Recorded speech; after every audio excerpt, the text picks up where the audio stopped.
July 12, 1943, the North Sea, morning. The sun glints off the rolling waves as a lone Mosquito bomber slices low over the water, engines screaming in harmony. Its wooden fuselage hums, light and precise, barely disturbing the mist rising from the sea. Radar blips on the Dutch coast detect the approaching aircraft, and German controllers scramble fighters, Me-109s and Ju-88s, to intercept. The Mosquito's crew, calm and focused, accelerates with a surge that defies expectation. German pilots strain to close the gap, pushing their engines to redline, yet the bomber pulls further away, its speed almost surreal. Flak erupts along the coastline, black smoke pillars rising, but the Mosquito threads between them, turning, banking, accelerating, untouchable. One German pilot radios in disbelief. "It's gone, faster than anything we've ever seen." Unknown to the enemy, a mechanic on a British airfield had quietly altered engine calibration, bending regulations to the breaking point. What seems impossible is now reality, an aircraft outrunning every Axis fighter in its path, leaving commanders silent and powerless to respond. By 1940, the Royal Air Force faced a pressing problem. Conventional bombers were too slow, too heavy, and too vulnerable. The war in Europe was escalating, and precision attacks against German industry demanded aircraft that could evade enemy fighters and anti-aircraft fire. Speed, rather than armor or firepower, became a priority. In this climate, the de Havilland Mosquito emerged, not as a compromise, but as a radical solution. Designed almost entirely of wood, the Mosquito was lighter than any metal bomber of comparable size, yet deceptively strong. Its twin Rolls-Royce Merlin engines promised remarkable speed, but early production aircraft adhered strictly to official engine limits. Overboost was forbidden, pushing the engines too far risked detonation, cracked pistons, and catastrophic failure. As a result, initial operational Mosquitoes flew below their potential, a choice dictated by regulation rather than necessity. The Luftwaffe, by contrast, was evolving rapidly. Fighter aircraft like the Me-109 and Ju-88 were becoming faster, better armed, and more coordinated with radar networks along the coast. German night fighter tactics, combined with radar-directed interceptions, made traditional bomber missions increasingly perilous. RAF crews, flying low or at high speed, relied on maneuvering and timing, but the margin for error was shrinking. Ground crews and mechanics played a crucial role in bridging this gap. They understood the Merlin engines intimately, their strengths, weaknesses, and hidden tolerances. Under immense pressure, these men sometimes employed subtle, unofficial adjustments, small tweaks to fuel air mixture, cooling systems, or throttle response. Nothing official, nothing sanctioned, but enough to enhance performance without immediate risk. By early 1943, the war demanded more. Mosquito squadrons were being tasked with deeper penetration raids, precision strikes over industrial targets, and low-altitude missions through heavily defended airspace. The aircraft's natural speed was an advantage, but not enough. Crews faced encounters with German fighters that were faster and more coordinated than ever. Losses were mounting, and confidence was wavering. Pilots knew the aircraft could do more, they just needed someone on the ground to unlock that potential.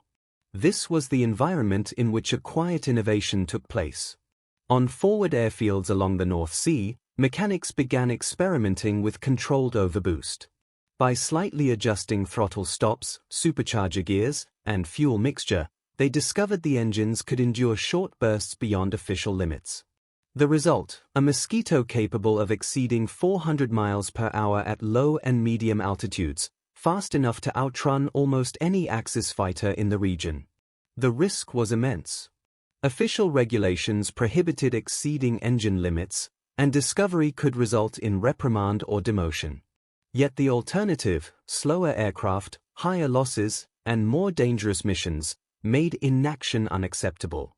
The decision to modify engines in secrecy was driven not by recklessness, but necessity, a calculated act of ingenuity to protect crews and ensure mission success. At the same time, operational planning began to reflect the potential of faster Mosquitoes. Squadron leaders noted that, if performance could be safely enhanced, missions could be conducted with greater precision and lower attrition. The Luftwaffe, relying on radar and interception algorithms calibrated to known aircraft speeds, would be unprepared for an aircraft moving faster than any they had encountered. In this context, speed became not merely a technical advantage but a psychological weapon. German controllers and pilots would soon face a reality they could neither predict nor counter. The Mosquito, already revolutionary in design, was about to redefine the dynamics of air combat over Northern Europe. By mid-1943, Mosquito squadrons were increasingly deployed for daring raids deep into occupied Europe. These missions demanded precision, speed, and low-level navigation to avoid radar detection. Each sortie carried high risk. German night and day fighters, supported by radar-directed ground controllers, were trained to intercept bombers with deadly accuracy. A single miscalculation could mean destruction over the North Sea or hostile territory. The Luftwaffe had refined its interception strategies. Radar stations along the Dutch and Belgian coasts fed real-time tracking data to controllers, who vectored Mi-109s, Ju-88s, and Bf-110s toward incoming aircraft. Pilots were drilled to anticipate evasive maneuvers, climb at precise angles, and strike before the bomber reached operational altitude. They assumed the Mosquito's speed advantage could be mitigated through superior planning, numbers, and tactical execution. Yet the Mosquito itself had limits. RAF regulations strictly controlled engine boost pressure and timing to prevent catastrophic failure. Pilots, aware of these rules, often flew conservatively, leaving the aircraft slightly slower than its potential. This cautious approach ensured safety, but it also limited the Mosquito's ability to consistently outpace enemy fighters. Mechanics stationed at forward airfields understood this gap. They knew the Merlin engines could tolerate short bursts of overboost if carefully managed, monitoring cylinder head temperature, spark timing, and fuel mixture. Unauthorized adjustments were considered illegal, yet, in practice, experienced fitters understood where the limits truly lay. A minor tweak could yield significant speed gains without immediate danger, but it required expertise and precise calibration. It was in this environment that one unnamed mechanic quietly began experimenting. Working in a cramped maintenance shed, he adjusted throttle stops, fine-tuned the superchargers, and modified fuel flow to allow brief bursts of overboost. The changes were subtle, almost invisible, but the effect was transformative. The Mosquito could now accelerate faster, climb more quickly, and outrun German fighters at altitudes and speeds previously unattainable. This development carried enormous tactical implications. Even if the Luftwaffe had perfect radar coverage, pilots attempting to intercept would encounter aircraft moving beyond their operational envelope. Interception windows closed before fighters could engage effectively. The Mosquito, once simply a fast bomber, became nearly untouchable in the hands of skilled pilots. Psychological factors compounded the technical advantage. RAF crews, aware of the enhanced performance, flew with renewed confidence. They could push the aircraft harder, execute daring low-level attacks, and trust in their ability to escape pursuit. German pilots, encountering Mosquitoes accelerating beyond expectations, faced frustration and disbelief. Reports began to circulate of aircraft vanishing from visual range or outpacing every attempt at interception. Operational planning also evolved. Squadron leaders, recognizing the potential of the enhanced Mosquito, began assigning deeper penetration missions and higher-value targets to these aircraft. The combination of engineering innovation, human skill, and tactical planning created a synergy that German forces had not anticipated. Each successful sortie reinforced the aircraft's reputation, leaving Axis commanders uncertain and silent in response to a threat they could not counter. By late summer 1943, the Mosquito's true capabilities were emerging. Its speed, once theoretical, had become operational reality, reshaping air tactics over Northern Europe. The mechanic's quiet ingenuity, coupled with pilot skill and disciplined leadership, had created a new class of bomber, fast, agile, and almost impossible to intercept. At the heart of the Mosquito's transformation were the mechanics and ground crews who understood engines as living systems rather than static machines. In cramped, noisy maintenance sheds along the North Sea, these men worked long hours, often under cold or wet conditions, knowing that the lives of aircrews depended on their skill. One mechanic, quietly experimenting with the Merlin engines, realized that controlled overboost could enhance performance without immediate risk. His work was precise. Every adjustment to throttle, supercharger gearing, and fuel mixture demanded careful calculation. A minor error could result in detonation, overheating, or engine failure. Yet his experience, honed over hundreds of maintenance cycles, allowed him to navigate these dangers. This silent labor of ingenuity would soon make Mosquitoes untouchable. Pilots, meanwhile, relied on this invisible expertise. Trust between aircrew and mechanics was absolute. RAF crews pushed throttle levers further than regulations allowed because they knew the aircraft had been meticulously prepared.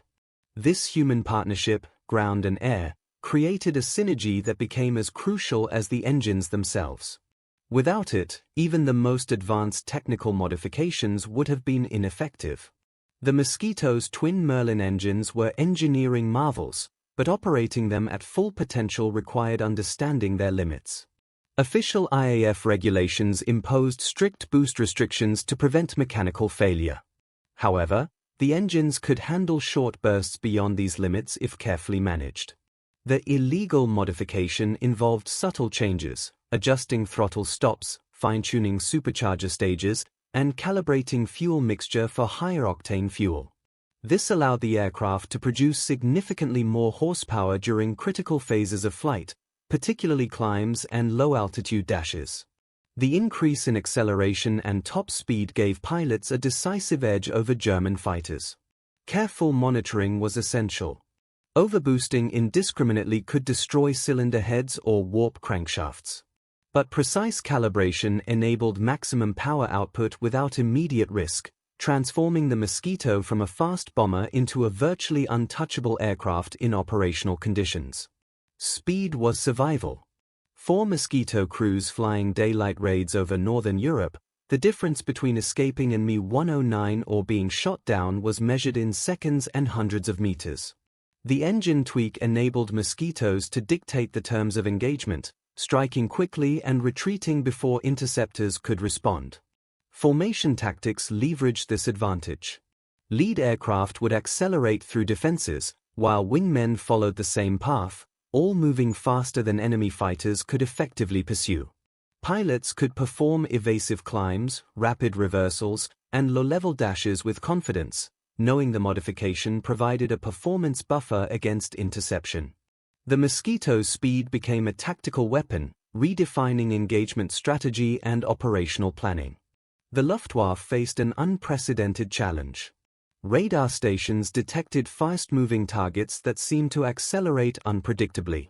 Pilots scrambling to intercept were frustrated by aircraft moving faster than their performance charts predicted.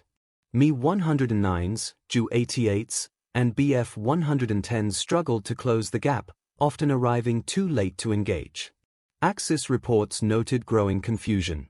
Controllers described blips disappearing from radar unexpectedly, while pilots reported aircraft vanishing before they could fire. This unexplained performance undermined confidence, forcing German commanders to question tactics and aircraft capabilities. The Mosquito, through speed alone, created a psychological as well as a physical advantage, one that left Axis forces silent and uncertain. The success of the Mosquito was not only a product of mechanical ingenuity but also of leadership that understood risk and reward. Squadron commanders had to make critical decisions, balancing operational objectives with crew safety. They trusted both pilots and ground crews, aware that human skill could produce advantages technology alone could not. By tacitly permitting controlled overboost, leaders demonstrated pragmatic wartime decision-making. They recognized that rigid adherence to regulations could cost lives, while judicious risk-taking could save them. Briefings prepared pilots for the enhanced capabilities without revealing the clandestine source, allowing squadron tactics to exploit speed advantages fully. Leadership decisions amplified the mechanics' work, transforming technical innovation into operational reality. Every modification carried danger. Pushing Merlin engines beyond prescribed limits risked pre-ignition, cracked pistons, or catastrophic failure mid-flight. Yet controlled overboost, carefully monitored and applied, mitigated these risks. Mechanics measured cylinder temperatures, oil pressure, and fuel flow with painstaking precision. They tested engines repeatedly, gathering empirical data to ensure reliability. Short bursts of additional power became possible without compromising mission safety. The careful balance of risk and reward illustrates the remarkable skill behind the Mosquito's enhanced performance. What could have been reckless improvisation became a calculated advantage that redefined operational air combat. The modifications were technically illegal, violating official IAF engine regulations. Mechanics faced potential reprimand, demotion, or worse if discovered. Yet ethical considerations, protecting crews and ensuring mission success, justified bending the rules. This moral calculus illustrates wartime pragmatism. Flying conservatively increased risk of interception, maximizing performance through precise modifications protected pilots. The choice to innovate covertly reflects the difficult decisions faced by those on the ground: follow regulations, or save lives and complete missions.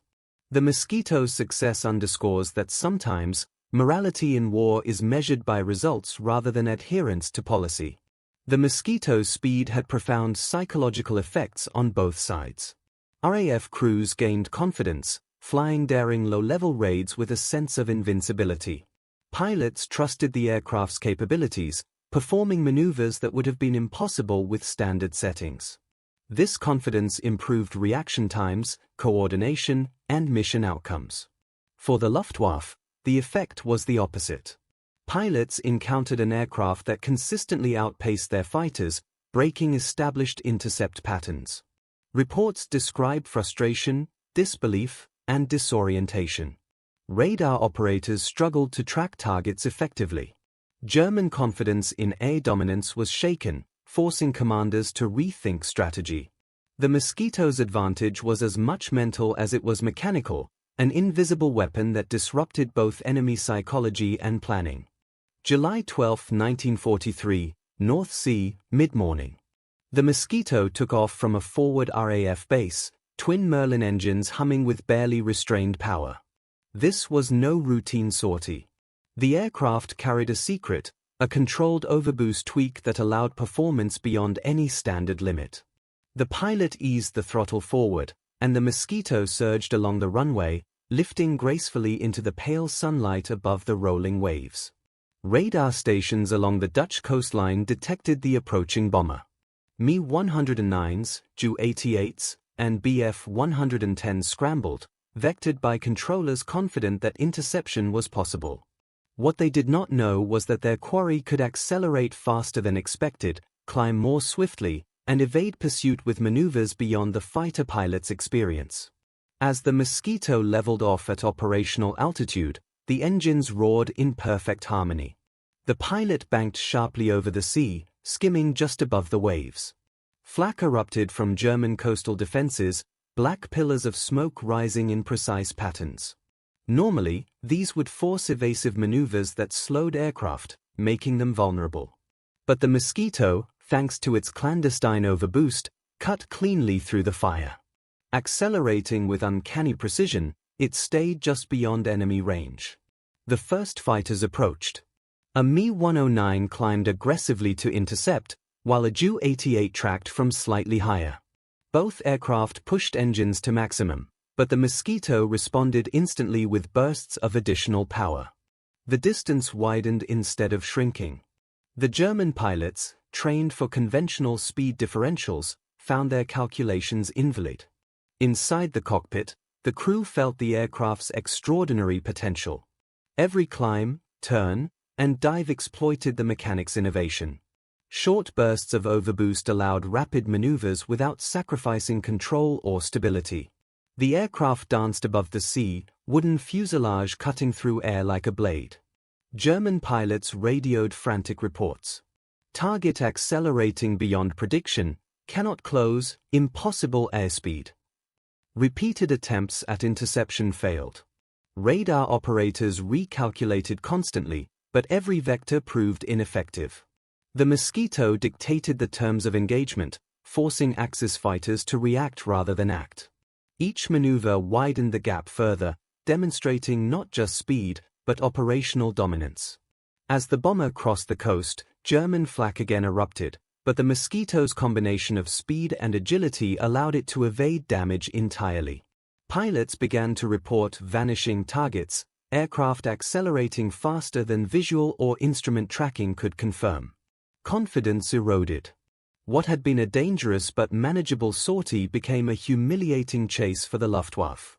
For the first time, IAF commanders could observe a new reality. Speed, precision, and human ingenuity had converged. The Mosquito was no longer a fast bomber, it was untouchable. Every evasive turn, every overboosted climb, reinforced the tactical advantage. Pilots returned exhilarated, aware that their aircraft could now survive encounters that had previously been fatal. By mid-morning, the Mosquito had reached its target area unscathed, executing the mission with unmatched efficiency. Reports later noted German pilots' bewilderment, their inability to intercept, and the psychological shock of encountering an aircraft moving beyond all predicted performance charts. The first operational proof was complete. Speed, when combined with skill, innovation, and precise engineering, could redefine aerial warfare. The mission's success set the tone for all subsequent sorties. German commanders, confronted with radar blips moving faster than their intercept tables allowed, were forced into uncertainty and hesitation. Axis pilots could no longer rely solely on numbers, altitude, or tactics, they were consistently outrun. This decisive encounter was a turning point. The Mosquito's speed had become a weapon in its own right, allowing IAF crews to execute raids with greater confidence, lower attrition, and increasing psychological dominance. The stage was set for a broader operational shift, as the implications of this small, clandestine innovation rippled across the air war in Northern Europe. July 12, 1943, mid-morning, over the Dutch coastline. The Mosquito's first operational sortie with the clandestine overboost had proven extraordinary, but the engagement was far from over. As the aircraft approached enemy-controlled territory, additional German fighters scrambled. Ju-88s, Bf-110s, and Mi-109s converged from multiple vectors. Each pilot assumed they would intercept a conventional bomber, unaware that their quarry now carried an unexpected advantage. From the cockpit, the Mosquito pilot felt the engines hum under controlled overboost. Every maneuver, sharp climbs, sudden banking turns, low-level dashes, exploited the engine's temporary extra power. German pilots pushed to maximum throttle, yet the distance continued to widen. Attempts to close from above or below were consistently thwarted. The Mosquito dictated the engagement, moving with a precision and acceleration that left interceptors in confusion. Radar controllers on the ground struggled to keep pace. Blips moved erratically, faster than predicted by their algorithms. Interception vectors failed repeatedly. German reports later described a target vanishing from sight, moving at speeds that exceeded any measured specifications of the Merlin-powered bomber. Confidence faltered, pilots hesitated, unsure of how to engage without overextending their own aircraft. The Mosquito weaved through anti-aircraft fire along the coast. Black smoke rose in clouds, punctuating the sky like markers of danger. Yet the aircraft's acceleration allowed it to thread through each flak zone with precision, maintaining mission trajectory while avoiding damage. Every evasive maneuver showcased the perfect marriage of human skill, mechanical ingenuity, and tactical awareness.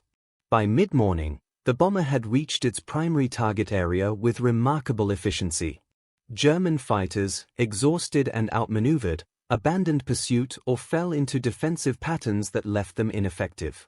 Reports from pilots included phrases like "beyond comprehension" and "outrunning everything in the sky." The Mosquito's performance had not only defeated them physically but also psychologically. The crew returned to base, engines quieting after their overboost exertion, carrying data that would soon transform IAF operational planning.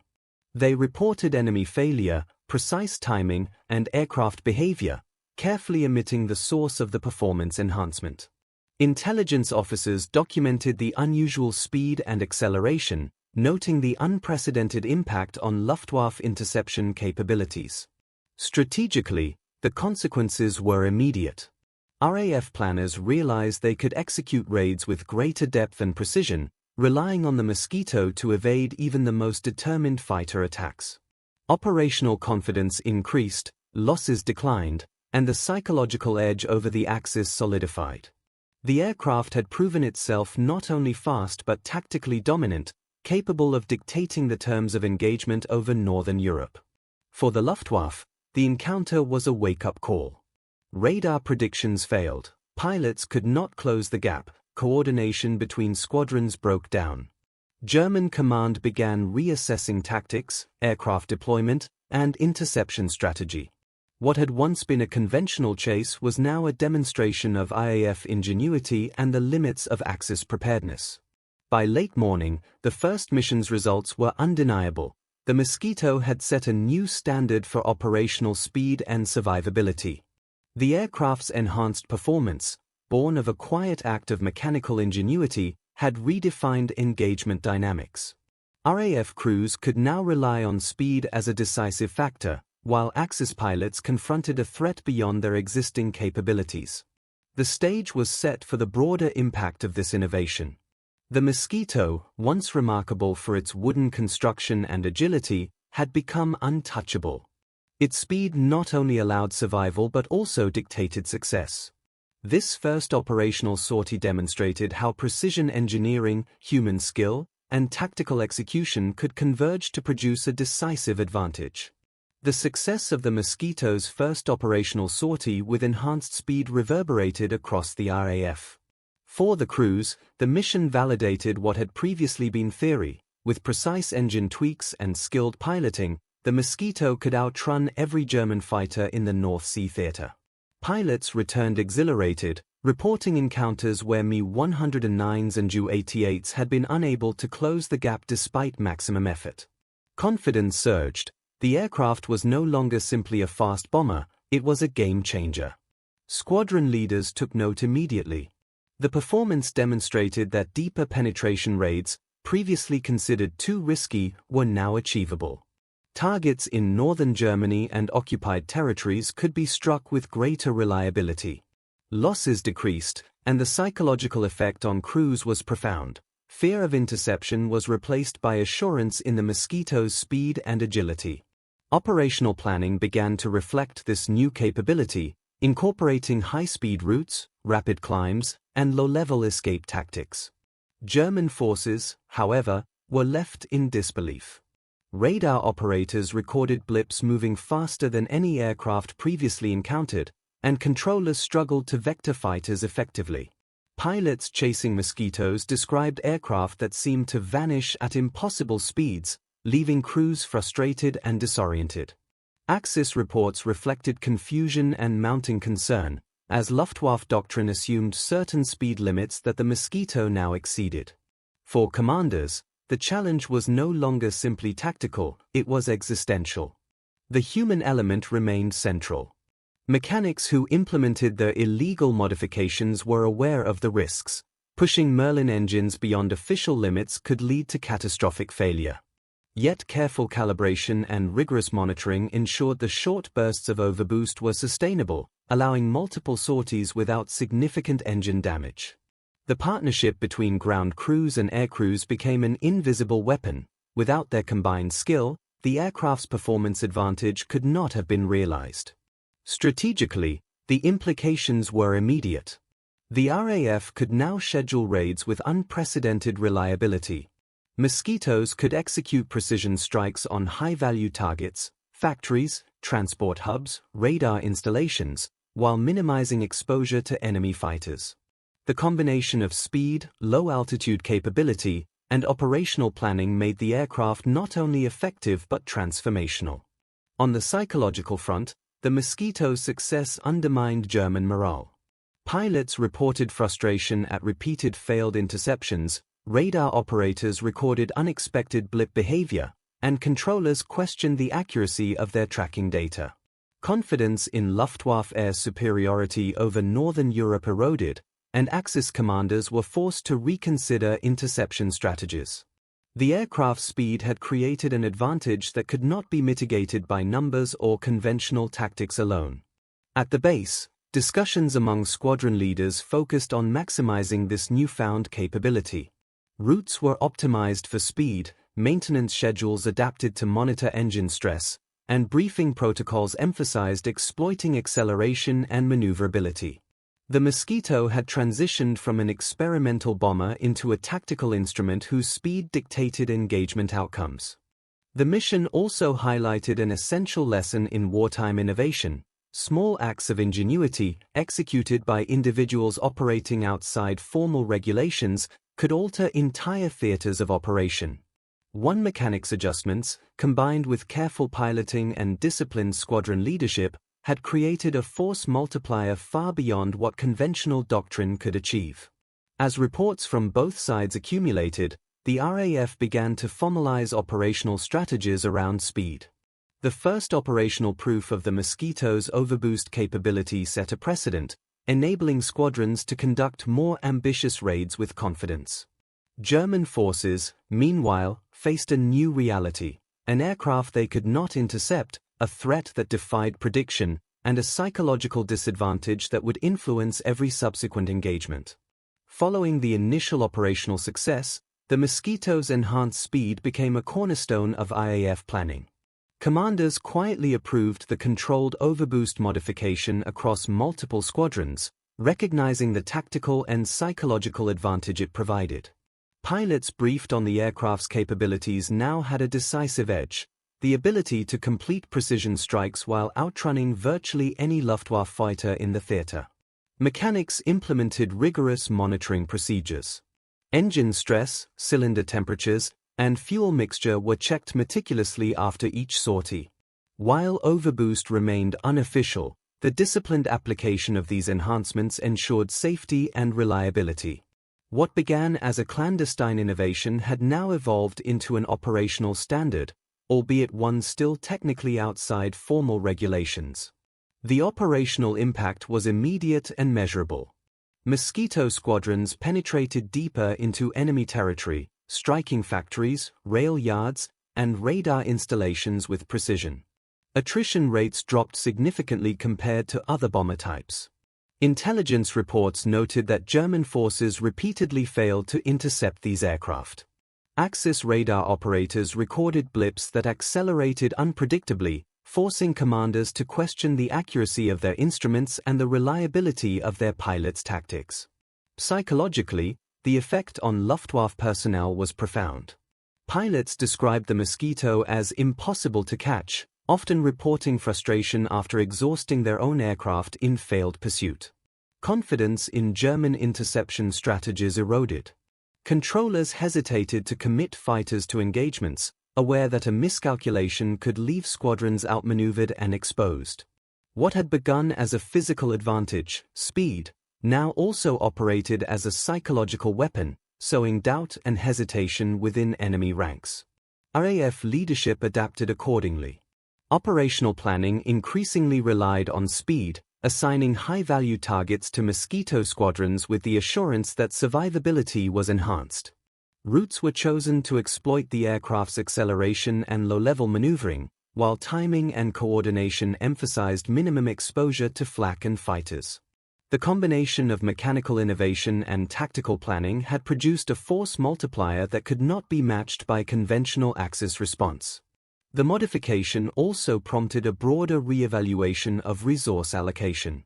Mosquito squadrons were given priority for critical missions, while training emphasized exploiting the speed advantage. Pilots learned to trust the aircraft's limits, performing daring low-altitude raids with confidence. The synergy between mechanic, pilot, and commander had transformed a single technical tweak into a decisive operational doctrine. German command struggled to respond. radar intercept calculations no longer aligned with observed performance, and standard fighter tactics proved inadequate. Reallocation of squadrons, changes in scramble procedures, and higher altitude patrols were attempted, yet the Mosquito continued to outrun every pursuit. For the Luftwaffe, the aircraft became a symbol of both technical surprise and operational frustration, one that could not be countered by numbers, firepower, or conventional strategy alone. By late 1943, the Mosquito's reputation was solidified across Northern Europe.